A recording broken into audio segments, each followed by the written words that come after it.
অনেক ধৈর্য ধরতে হয়েছে সত্যি বলতে। আমি যে কিছু করিনি সেই জিনিসটা অ্যাপোলজি করা বা সেটা সামাজিক মাধ্যমে তুলে ধরা। আমি বিপিএল এর পরের থেকে আমরা ৩ জন প্রেসিডেন্টকে দেখতে পেরেছি। আম, অনেকটা সময় আসলে খারাপ লাগা ছিল, ইমোশনালি, মেন্টালি, ফিজিক্যালি সব দিক থেকে। আশা করি এখন সব ঠিকঠাকভাবে আশা করি হবে। আশা করা যায় সব কিছু ভালোর দিকেই যাবে। সেই হিসাব করতে গেলে যে অবশ্যই ভালো লাগছে। বিজয়কে তো ঢাকা প্রিমিয়ার লিগের রান মেশিন বলা হয়, এবার সেই মেশিনটা কতটা তৈরি আসলে? আসলে একদম 100% তৈরি বলবো না, যেটা টু বি অনেস্ট, বাট আমার হাতে অলমোস্ট 15 দিন সময় আছে এবং মেন্টালি প্রিপারেশন নিয়েছি, সাথে প্র্যাকটিসও করছিলাম লাস্ট কিছুদিন ধরে। সো আশা করি তার প্রিমিয়ার লিগের আগেই খুব ভালো মতো 100% তৈরি হয়ে যাবে। সাম্প্রতিক সময় আপনাকে নিয়ে অনেক আলোচনা সমালোচনা, কিছু জায়গায় সংকট আছে, সংশয় আছে, সব কিছু মিলে বিজয় তো আসলে ব্যাটা দিয়ে প্রমাণ করতে চাইবে যে এরকম একটা মঞ্চ পেয়েছে ঢাকা প্রিমিয়ার লিগ, কারণ বিপিএল খেলা হয়নি। যে চারিপাশে যতই দেখছি আমার কাছে মনে হচ্ছে যে অনেক নেগেটিভিটি, অনেক কমেন্টস করা হয়, পজিটিভ কোনো কিছু দেখি না।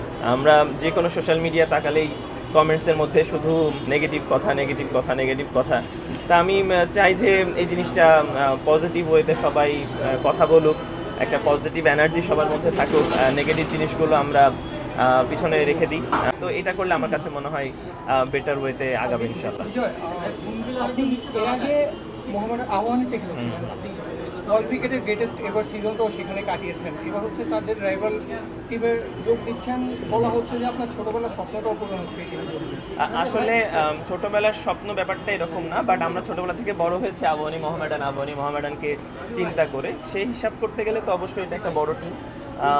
আমি দীর্ঘদিন আবাহনীতে খেলেছি, আমি প্রাইম ব্যাংকের হয়ে খেলেছি। তো এবার একটা অপরচুনিটি এসেছে এরকম একটা বড় টিমে খেলার, এবং চ্যাম্পিয়ন টিমে খেলতে পারলে মানসিকতা সব দিক থেকে চ্যাম্পিয়নের মতোই থাকে এবং ওইটা আমরা গ্রো করতে পারি। তো আমার মনে হয় এটা একটা অনেক বড় অপরচুনিটি আমার জন্য, এবং এটা আশা করি কন্টিনিউ করব।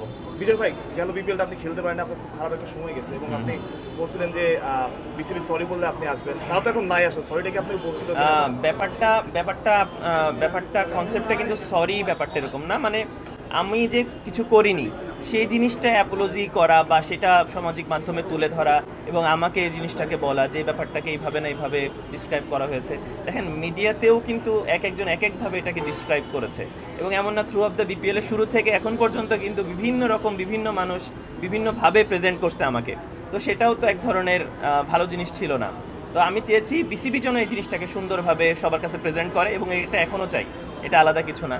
এবং আমার ইন্ডিভিজুয়াল প্রেসিডেন্টের সাথে কথা হয়েছে এবং বিসিবির সাথে কথা হয়েছে, তারা আমাকে যথেষ্ট প্রায়োরিটি দিয়েছে এবং সম্মানের সাথে কথা বলেছে, এবং আশা করি এই জিনিসটা চলমান থাকবে। সেই 30 লাখ এখন কোথায় আছে?